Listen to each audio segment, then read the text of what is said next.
Thank you, everybody. Nice to meet you. As very nicely introduced there by Siobhan. I'm going to try and keep it really interactive. A small audience means we can get much more down into the detail, but we are going to work at a bit of a pace. But let me tell you a little bit about what we're going to do today and who I am to move this subject forward. So I've been in sales and marketing commercialization of businesses for about 20 years. I am an AGP growth coach, and as Joanna will know, I'm also a relationship manager, newly appointed relationship manager. Took my position in just early last week or the week before. I'm actually also a trustee of the Institute of Leadership and Management, though I'm the deputy chair there, and a non-exec director of Swim Wales. So I've been working in senior roles in businesses, growing them at scale and pace for a number of years. So I'm very aware, both personally and professionally, what it means to burn out. So hopefully today, when we talk through some of the subjects here, we're going to find out a little bit more about, I think my machine just stopped sharing there. Sorry, let's go back. We're going to find out a little bit more about what burnout means, the leading causes of burnout, some of the symptoms that you can recognize both in a personal way, but also as a professional leader and manager of people, and then how we might prevent it and how we can get some recovery if you've got somebody at the moment that's suffering from those things, suffering from burnout. So as I said, we're going to work quite quickly. Please use chat. I'll spot if something happens in chat. So if you want to ask a question or you want me to type or just repeat anything, then please just go ahead and use the chat, and I'll try and pick them up as soon as we can. There you go. Somebody else has just entered. Hi, Gary. We're just about to start. Nice to see you. Hi, lovely to meet you. I'm Nicola. You've just missed all my wonderful history about how I've been in business for many years, but that'll hopefully become apparent. This is the agenda for today. We're looking at the numbers, what burnout is, what the leading causes are, what symptoms you might recognize in yourself and in others, prevention and recovery strategies. We might also give you a bit of an idea of what to do next for your business. As I said, if you want to use the chat for questions, please go ahead and do that. So let me give you some top line numbers because it's a bit scary. These is a Deloitte, it's an American survey, but it's from Deloitte, one of the big consultants. And they talk about this kind of level of percentage of people being affected by burnout. 77% of people have experienced it. 91% of people say they've got unmanageable amounts of stress. Interestingly, I think this is interesting, 84% are experiencing it in the current role, and 83% say it negatively impacts on their personal relationships. Well, of course, that's going to be the case because it affects us as a person, doesn't it? So some big numbers there and very, very high percentages, like, 77% of people have experienced it. That's 3/4 of the population in this working survey that have experienced burnout. So it affects a lot of people.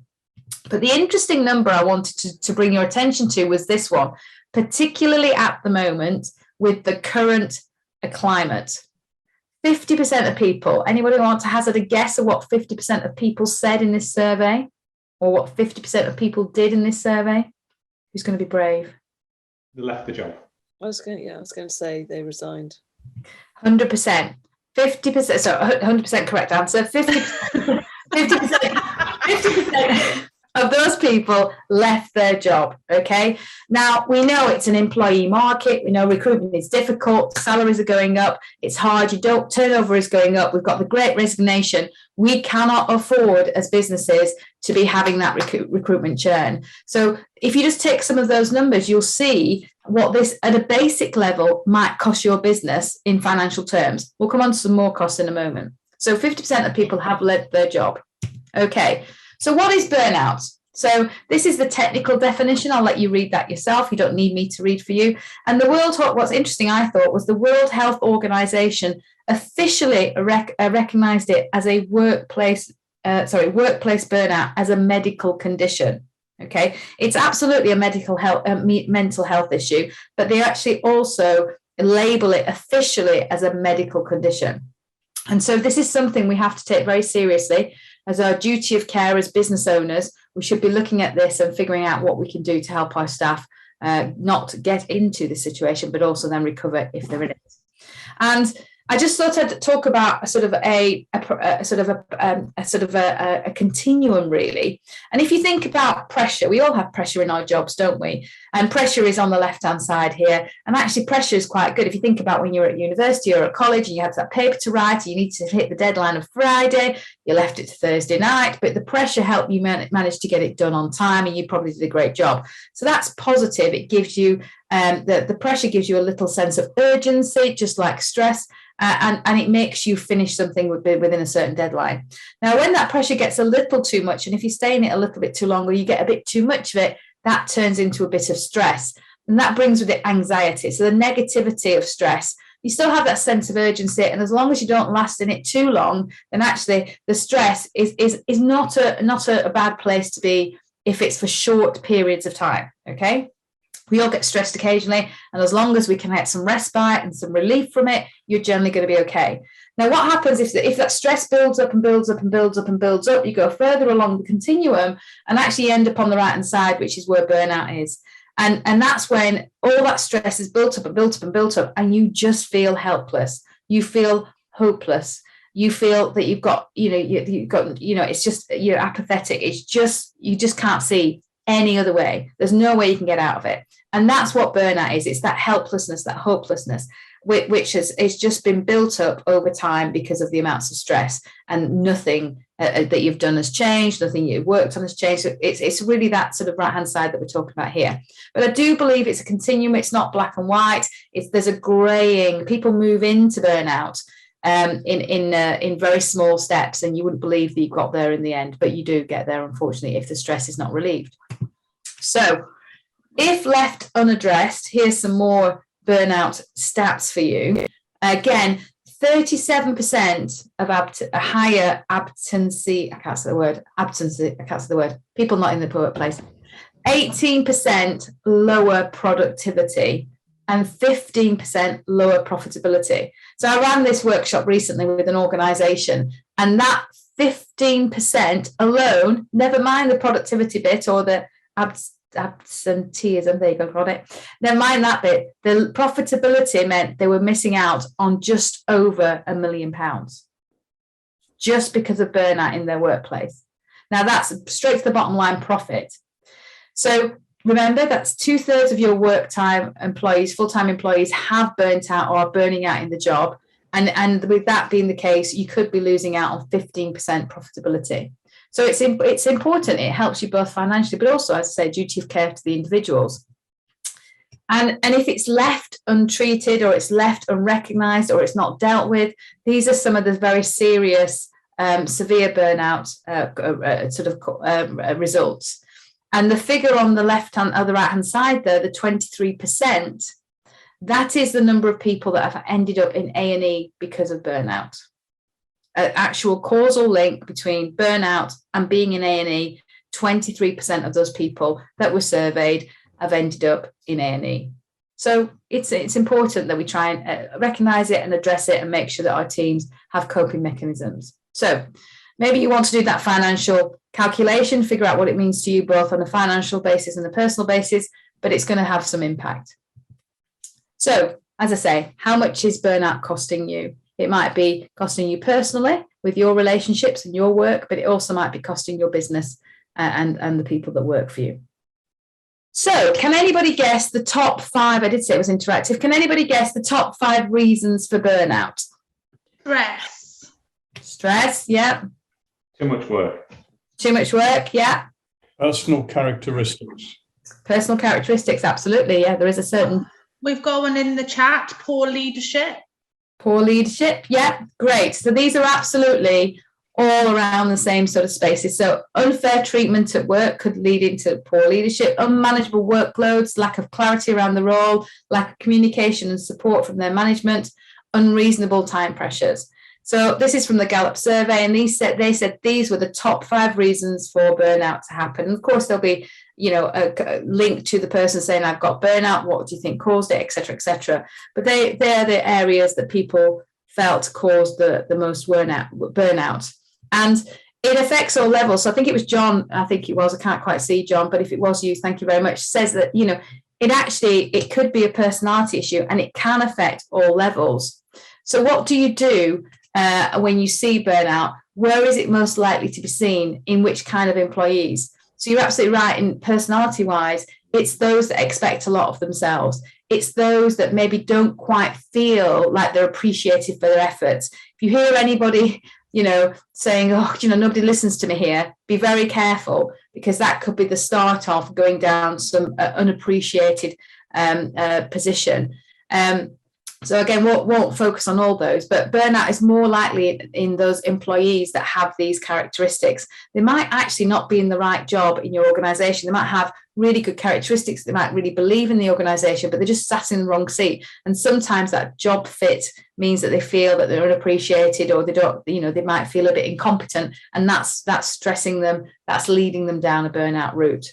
So just have a think about that. But interestingly, there is a bit of a strategy for overachievers. And I just put this in this point. We'll come back to strategies later, but I just thought I'd put this in here because actually it's important to remember that actually your overachievers will be probably a group that's got quite strong indicators for potential burnout. And that's because they'll always say yes. They'll always say yes to everything. They want to do more. They want to take more responsibility on. Gary's smiling to himself probably because he knows a few people in his. Have you got some of those, Gary? Yes, yeah. I'm myself. I'm the worst. There you go. So you know what this, but this is good. I'm going to come on to self in a second, Gary. Actually, so keep that in mind. But yes, do watch your overachievers because you'll rely on them more. And because they say yes a lot, you'll get used to that as a leader and a manager, and you might put more pressure on them, which leads them to stress if it gets a bit negative and they get a bit anxious about it. And if you don't give them relief points, then that will lead to burnout. Okay, so question, we've talked about the causes of burnout. Do we know what the signs of burnout are within ourselves and the team? Anybody want to shout out? Absenteeism. Yes, absolutely. Yes. Lack of concentration. Lack of concentration. Yeah. Tiredness. Yeah. Well, let me. I've just put this slide together. Hopefully, you can see at the top there. I've basically given you the top 3 signs. So there'll be increased cynicism. They'll be detached from the company. You'll notice that negativity around them. But I also thought I'd split this out for both personal and for us as leaders and managers. So on a personal level, you might feel the inability to concentrate. You might be moving from one thing to the next constantly and never finishing anything. You might feel like you've got headaches. You find it difficult to sleep. All those kind of thoughts, and the inability to focus on one thing, to finish a job, etc., to not feel like you're doing your best. You're not keeping up. I described it the other day as being in a hamster wheel and your legs moving faster than your body will let you. You actually couldn't slow down if you tried because your legs are just going at it and you're just never getting there. So that's maybe what we feel personally. But actually, as leaders and managers, we also have to know what this means to our team. And we have to be able to spot those signs in other people. So those things personally might come across to us as a change in attitude, or they might actually not have, because they're not concentrating, might make more errors. You might find that they become very tired, as you said, the lady there. Was that the lady with Gary that said that? Yeah, give us a wave if that was you. Yeah. Yeah. Yeah. And then you've got that increasing errors means that actually you get a reduction in efficiency, which leads to less energy, less productivity, etc., and the circle goes around again. So have a look at those top signs when you get the slides later and you look at the video. That's what you want to look at from a personal point of view, but you also want to make sure you can spot that in other people that you're managing. If you notice any of these particular areas, then you want to maybe keep a lookout to see what's coming next and try and help. Okay, so we also might want to tell ourselves a few lies about what's going on. And I've just highlighted the Tom Hanks quote there, "This too will pass." But actually, when people were talking about burnout, they talk about the fact that actually for a long time, because they're generally high achievers, they want to get on, they want to make sure they're doing a great job, they want to belong to the company, to feel, love, belonging, and security are the 3 things we all need. And so they want to make sure that they're okay in their job. So they fight and they fight and they try and they try. And actually, they might tell themselves all these things. Oh, I'm just tired. Or, I just really want to be helpful. Or, the things that you've got listed there. but actually they're trying too hard, and that's leading to that potential burnout position. So if you find any of your team saying these things to you, then try and investigate a little bit further, because actually they are pretty much lies that we tell ourselves if we're in a burnout position. So have a think about your team, have a think about yourself. When can you detect the early signs of deteriorating health? What might you do in terms of identifying those top causes? That might help you with some prevention, which we're going to come on to in a second. But what does it look like for you? And just to help you with that section, I've got some questions here about being able to self-diagnose. You could ask yourself any one of these questions, and if the answer is that yes, then to a lesser or greater degree, you might be in a burnout position. So have a look at those. And of course, you can also use those for your team, which we're going to come on to next. I'll come back to the questions later if you want to look at those. So the team perspective, I would definitely use the questions that are on the self-diagnosis to ask about yourself, but also to ask about your team and the people that work for you. So you might want to actually do a reflection exercise where you have a look at the signs, ask the questions, but ask them from a point of view of your team member. And then you could create yourself a grid to say, okay, let's put their name on the left-hand side. How are they performing? How are they? How is their attitude? Are they taking good care of themselves? Are they detached? So if you've got somebody that's not performing as well as they used to, they've been a bit short with you. Maybe they used to go to the gym every lunch or go for a walk at lunchtime or go out with their friends on a weekend, but you've not heard about that for some weeks. And they're being a bit detached, a bit sort of just like naggy or a bit not quite there, then you might find that person is starting to move into burnout. So you could create yourself this little sheet. You know, I always do a review of my staff once a month and think to myself, okay, how are they getting on with the personal development? How are they performing? You know, we do monthly appraisal, we do 6 monthly appraisals and all the formal things. But I like to say to myself, am I giving that person enough time? How are they getting on? How is the work going on? What can I give them next that's interesting for them? And I add this now. I've started to add this now into my thought process with my team. So it only takes a few minutes. It's just about being present and recognizing some of the things that your team might be doing in the office, in the workplace, with their work, that you can actually then have a thought about and say, maybe I need to be a bit more careful about. Maybe I need to help them take a bit of a time to relax and give themselves some relief.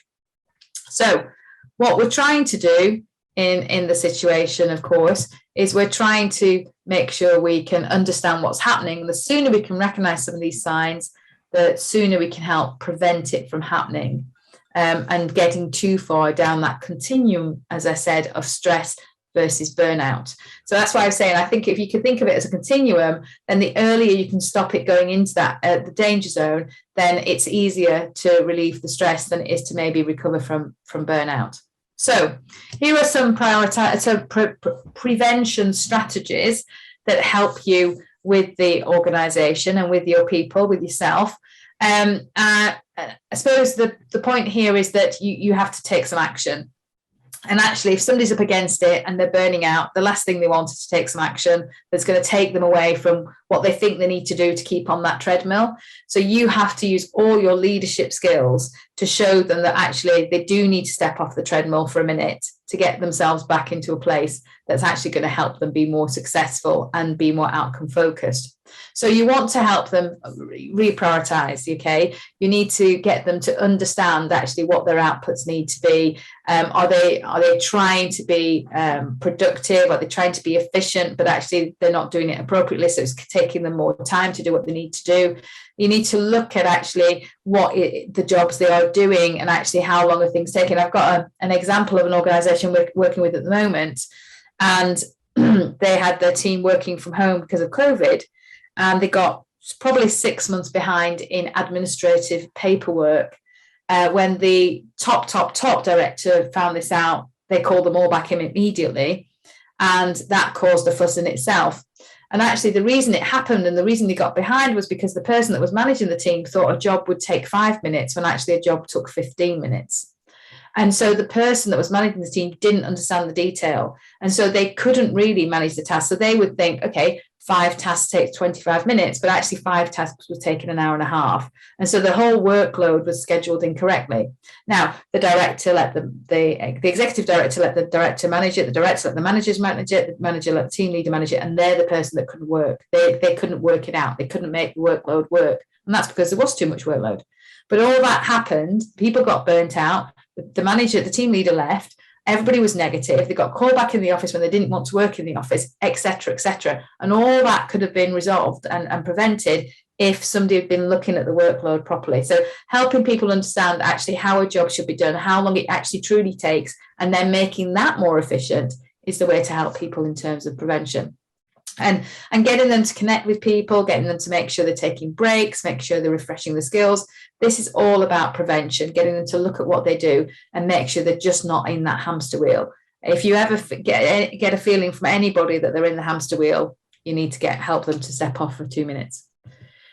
Now, in terms of frontline management, actually, it's great because we as frontline managers are vital in helping our teams understand burnout and protect themselves from it. So one of the best things we can do is just be available and listen to the challenge, listen to the problem and try and help them solve it. And also help, as I say, assess the workload, which we were just talking about a moment ago.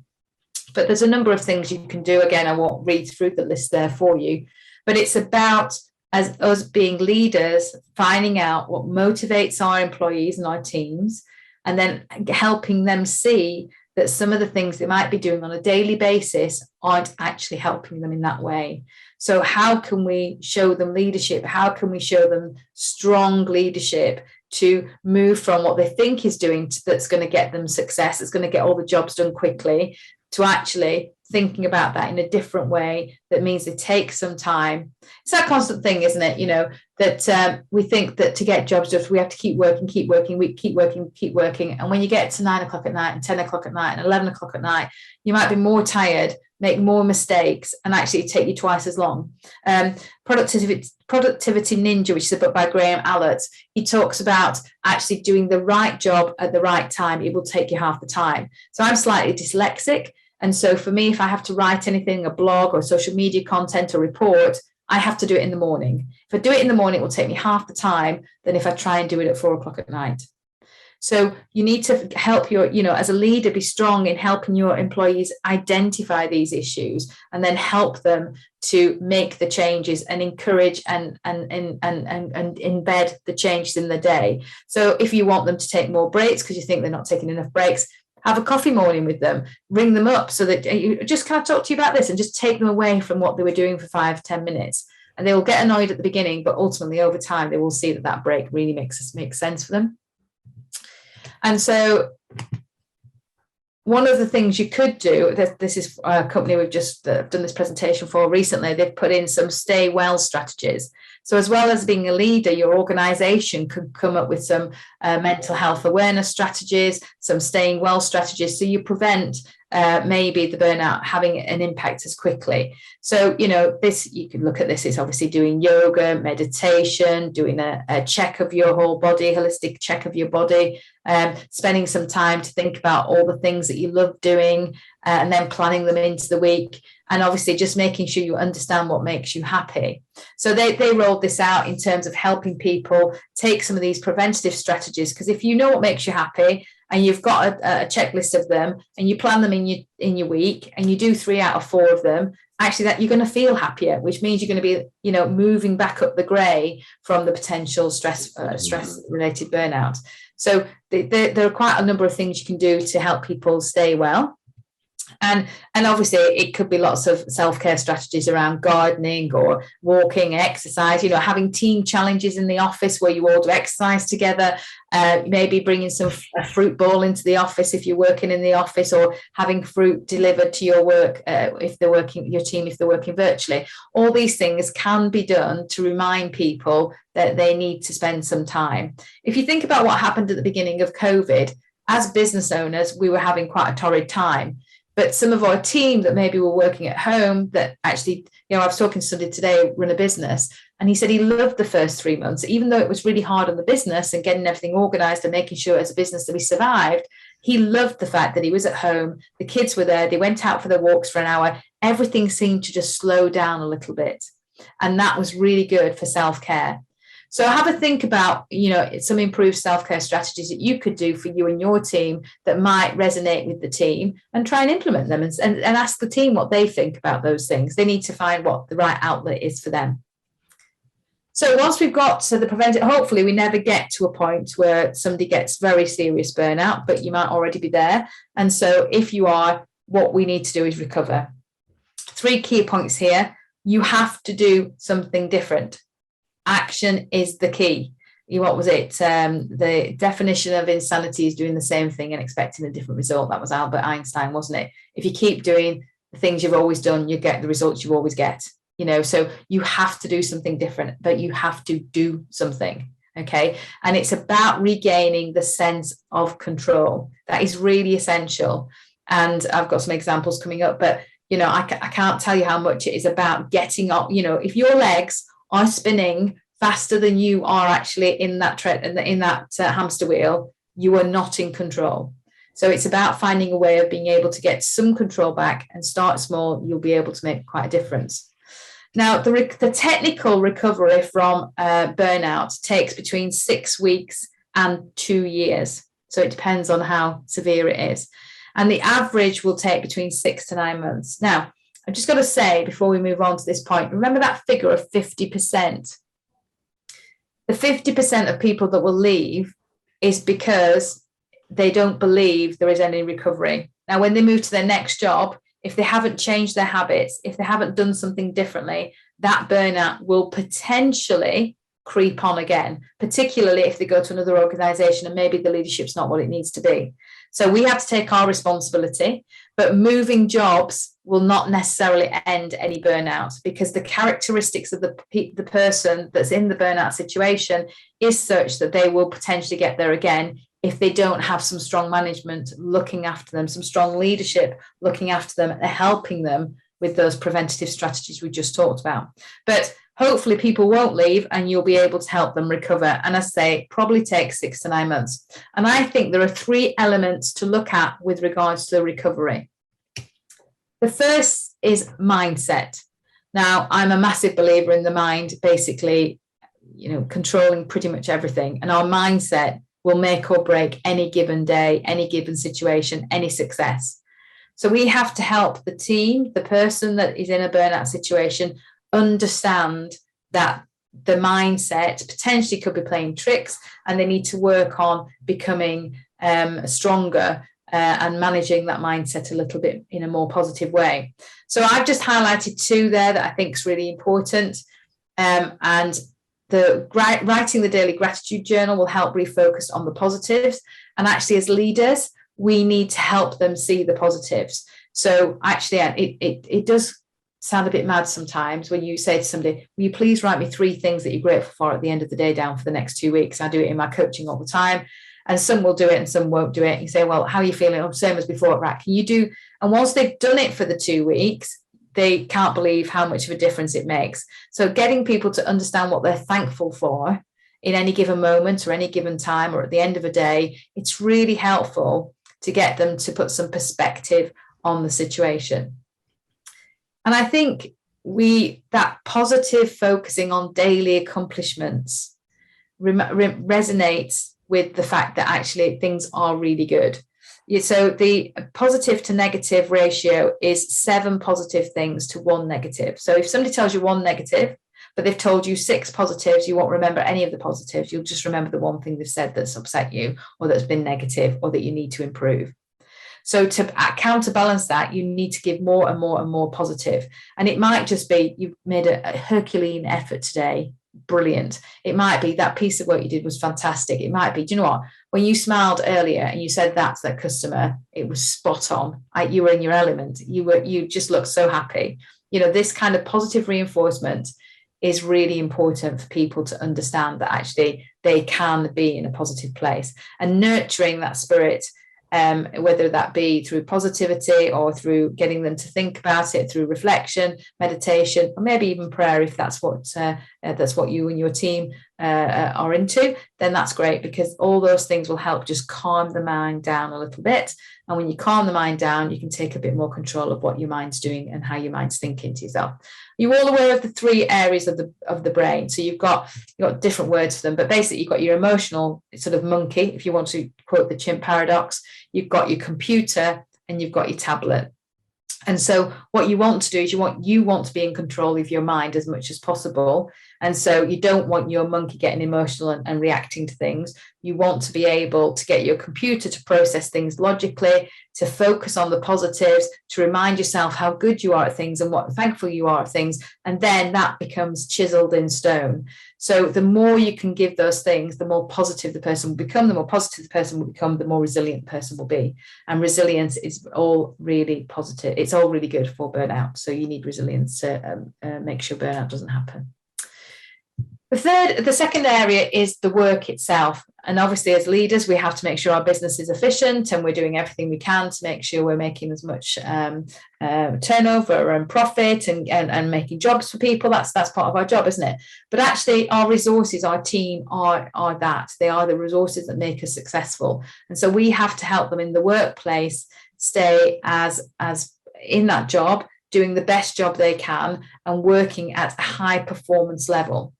So if somebody's in burnout, they are not going to be working at a high performance level. They're not going to be doing their best job. So one of the things that we can do, and I'm just again going to focus on one, give you the example here, is we can actually ask them to stop multitasking. So I don't know how many of you at the moment are looking at your emails, or how many of you are doing 2 things at once. You maybe got this on the video, you might be actually looking at some work you need to do for tomorrow. I'm here to tell you, you can't do 2 things at once. I know you might think you can, but you will not do either of those things at 100% of the level that you probably want them to be done at. You might be neurodiverse, and I work with a number of neurodiverse people, and you can look at different things at the same time, but it doesn't necessarily mean that you can process them at the same time. It's just technically not possible. Your brain doesn't work that way. You need to focus. So you might be able to do 2 things, but actually to get the focus, that's what you need to do, is focus on one thing at a time. And interestingly, I'm a very busy person. I run 4 businesses. I'm an AGP coach. I'm now an AGP RM. I have a number of directorships that I've just mentioned. And people always say to me, how do you fit it all in? Well, actually, getting to the end of last year, I think I had a bit of burnout. I don't think I was fitting it in very well at all, because I wasn't concentrating. I was tired. I couldn't keep up. I never knew what was coming up in the next half an hour. And I was always literally just on time with everything in terms of my work.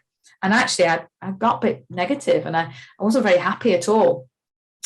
And so it came to Christmas, and I always do that whole New Year's resolution, vision boarding, put my stuff up for the next year. And I decided that I was going to stop doing everything, and I was going to do one thing at a time. And I have to tell you, it's completely changed my way of working. And I am doing far more work now than I've ever done, because that one thing gets done. I've turned off all my notifications off my phone. Don't have notifications on my phone anymore.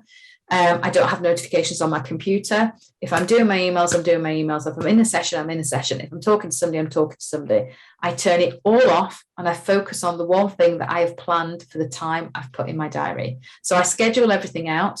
I focus on one thing at a time. And it's meant that because of that, I am able to get the things done in the day much more efficiently. I don't make as many mistakes. I don't have to go back and check things. I don't have to remember things, because when I'm in it, I'll write myself a note and I'll schedule the task, and then it's done. My brain doesn't need to remember that anymore. My brain doesn't need to remember I need to call that person back at 3 o'clock or whatever, because it's in the diary and it's scheduled at the time that I'm thinking about it. So I used to have pieces of paper all over my desk, and I'd be writing something, I'd be working, and oh my God, I must ring Siobhan. Oh my God, I must send that to Joanna. Oh my gosh, Gary needs a reply from me on this. And I'd literally be doing something, and those things would be popping into my head all the time. That's not concentrating on the job you're doing. So the one thing you can do for your team is help them to focus on one thing at a time. And you'll find actually it is more efficient. If you get distracted, by the way, does anybody know, oh, Siobhan, I think I've told you this. Does anybody know how long it takes you to get back to the task in hand if you have been distracted by something? Never. So you go, I can't quite see on the screen. That's hilarious. Well, actually, there's 2 times, The initial distraction is 7.5 minutes. It's 7:32 actually. I think that's an academic study. It takes about 7 minutes to get back in that zone if you're in the zone. But actually, you're absolutely right, Gary. With the distractions, it can be up to half an hour. If you're getting constant distractions, that stuff compounds up, and then you will literally be in a situation where you just haven't got into the zone of being able to work on something. So we talk about being efficient and wanting to get through lots of tasks. Actually, I talk a lot to people at the moment about switching everything off on their machines. If only for 30 minutes. What's going to happen in 30 minutes? Okay, in 30 minutes, nothing fatal is going to happen. And if it does, if you're the owner of the business, you've got one of these, or you've got one of these, and you can have an emergency. You ring me or you WhatsApp me. Nothing fatal is going to happen on Teams or in emails for 30 minutes. So just start by doing that. Focus on one thing for 30 minutes and see if that makes a difference. If you're doing multiple tasks, I was speaking to somebody the other day who was proofreading some blogs. They had 7 to 10 blogs to do a week, and they came in at all hours of the day. Whenever they came in, they jumped on them straight away and did them. I said, well, stop it. Why do you have to do that? Get your teams to send them in at a certain time of the day, and then you spend the first hour of the morning doing 6 of them. Wouldn't that be quicker? You'll be in the zone. You're in that, you've got no distractions. Turn all your machine off. You do it much quicker. Yeah, you're right. I would. So that's what they've done. So you can find that by focusing, you'll become more efficient. Okay. So the last area is relationships. And obviously we did say at the beginning that people find that their personal relationships are affected, but we have relationships at work as well. And they may be personal and professional in the sense that you might be friends with your colleagues, and you also might, you like working with the people that you're in business with. So we have to make sure that we set the right boundaries for ourselves with regards to relationships. And I think us as leaders can do 2 things. The first is that we can help people avoid the toxic people and situations.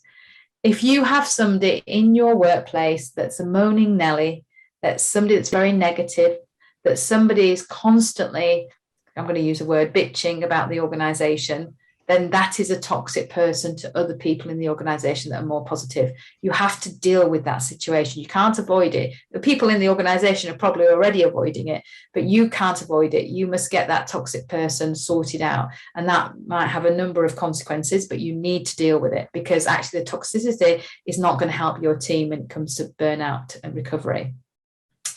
I also believe that we should help our teams, our individuals, our friends and family, I suppose, shut out the media that might be disturbing us. As I said, many people will watch The Social Dilemma. There is no doubt about it. Evidence is there that that what we get sent is algorithm generated to send us certain messages. Those messages might disturb us. Those messages might rile us up, might get us passionate about a subject that actually is quite dissonant and disparate to what the business needs. So I think it's really important to help your business. You can't control this. They're individuals. They have their own opinions, their own thoughts, but trying to show them that actually in the workplace, sometimes these things are a distraction more than they are a help, I think is important. And so getting that balance back between actually having social media as the connection to your friends, and actually having a true connection to the people that are important to you, I think is a balance well worth looking at and thinking about and chatting out with your team. I've got a very young team. I did quite a number of Kickstarters, and a couple of them have stayed with me. They've been brilliant, actually. I love working with them. But we do often have a conversation about what social media means and what it's telling us, and how we're influenced by it, and how we should, as individuals, look at that and think and do a bit of a critical thinking about it. So our job is to not, obviously, not to tell them what to do, but our job is to show them that actually relationships need to be important in terms of the one-to-one connection of the individuals, not necessarily the one-to-many that maybe social media gives us. It's not really a relationship at that point, is it? So there's some approaches to recovery, and just some highlights there. You've got some other points that you can have a look at. So what mindsets do you want to make at work for yourself? What changes would you like to make about how you live and the relationships that you have? And then also have a think about that with work. What changes would you and your team need to make? What kind of conversation do you want to have about mindset with your team? Your team probably already know if there's a moaning, a negative Nelly or a moaning Minnie. They probably sort of know who it is, and probably laugh and a bit of joke about it sometimes, but actually they won't know the detrimental effect that's having on the business. So have a reflect on that, see what you think with regards to those mindset changes you want to make for yourself first and then for the team. So next steps, what can I recommend? Just finishing off so we've got some time for questions. I just thought it would be really, I'd suggest an action of developing a burnout plan.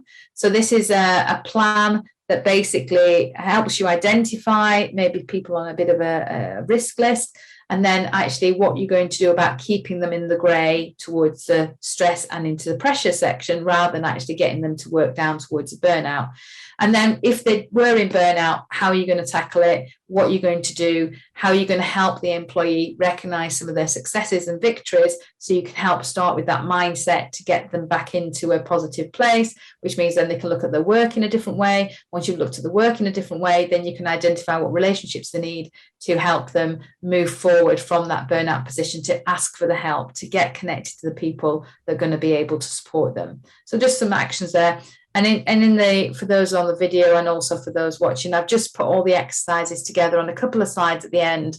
So have a look yourself to see if you've got any early signs of burnout. Identify what it looks like for you and your team. As I say, look at the mindset changes you want to make and the relationship changes you want to make. And that's it.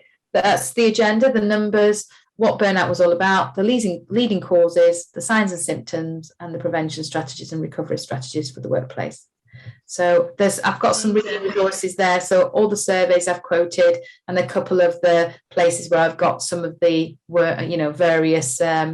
various warning signs, etc. Most recent studies, I've put them all there in the presentation for you, so you can look at them at your own pleasure. Oh, amazing. Thank you very much. It's amazing. Thank you. Really good. Do I stop sharing so we can ask any questions? Yeah. Any questions? I haven't got a question, but I've got an observation. And while you were talking, I was thinking about a particular individual in a leadership role, and what effect stress and burnout was having on him. In fact, I was thinking of Putin, and all the things that you have said, the isolation, the destruction of relationships, the social distancing between some of his co-workers, it is all pertinent. You've got a beautiful example, and also his health. You've got a beautiful example of burnout in action.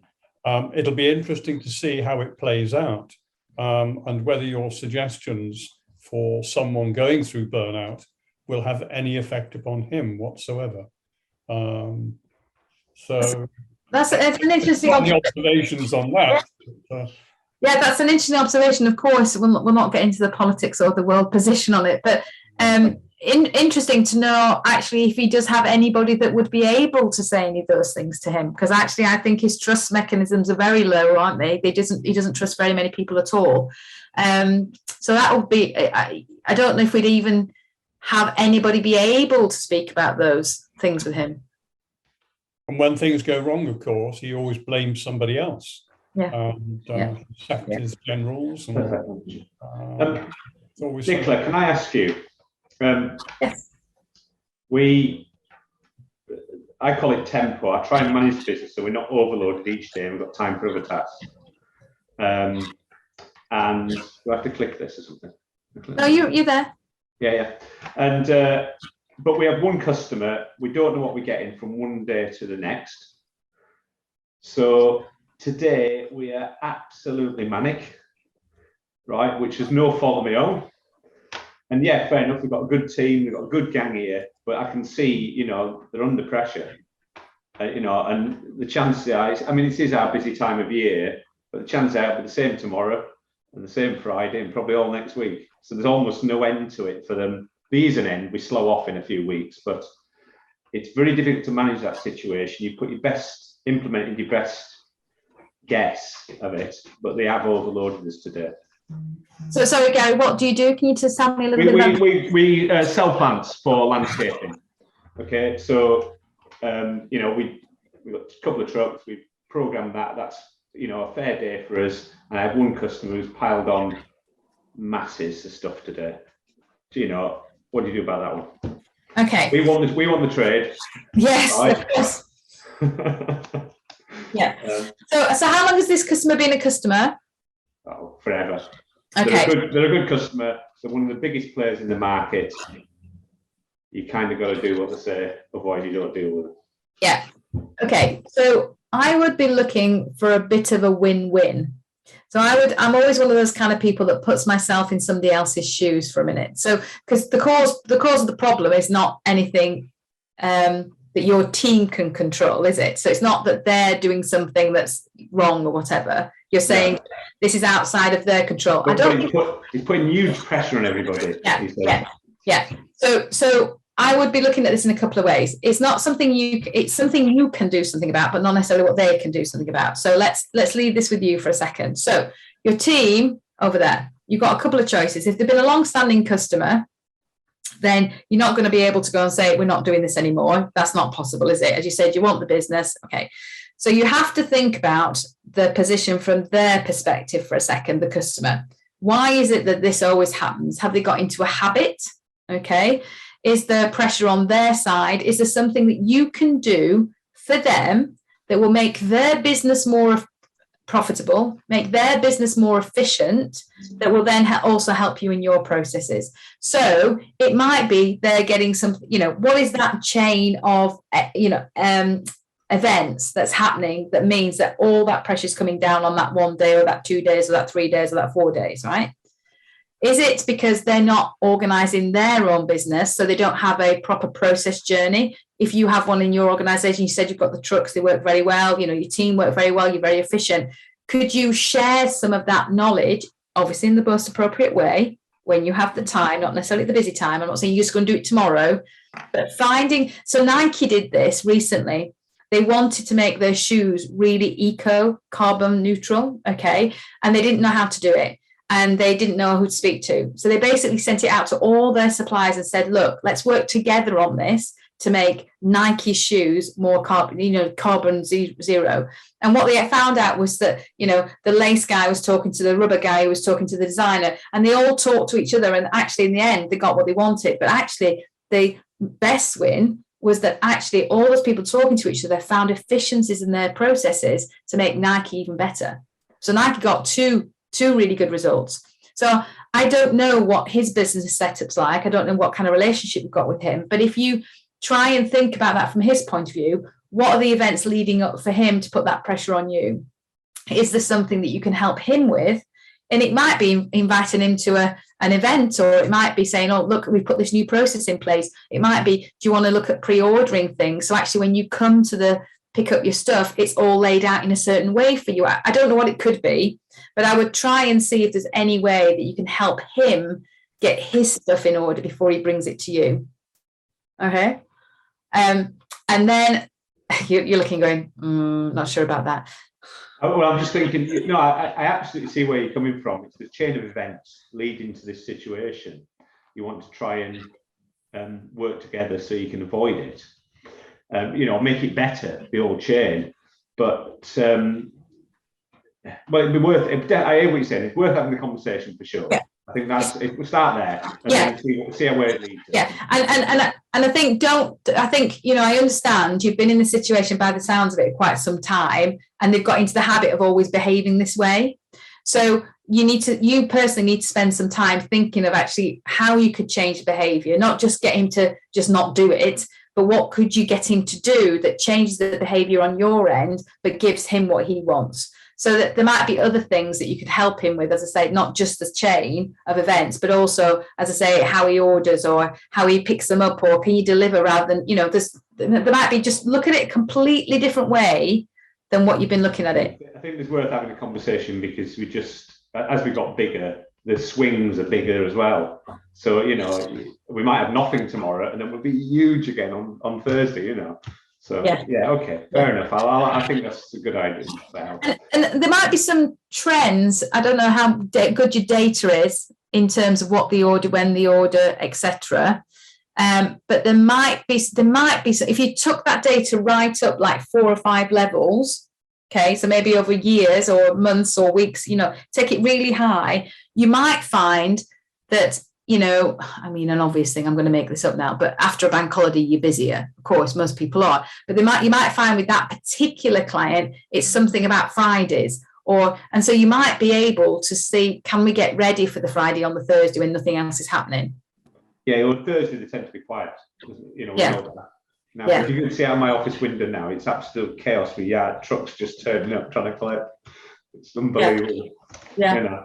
Well, the big distribution warehouses, so I won't solve the problem, we'll stop now, but the big distribution warehouses have real good systems of you've got a 3-minute window to come in and pick up, you've got this to do this, all that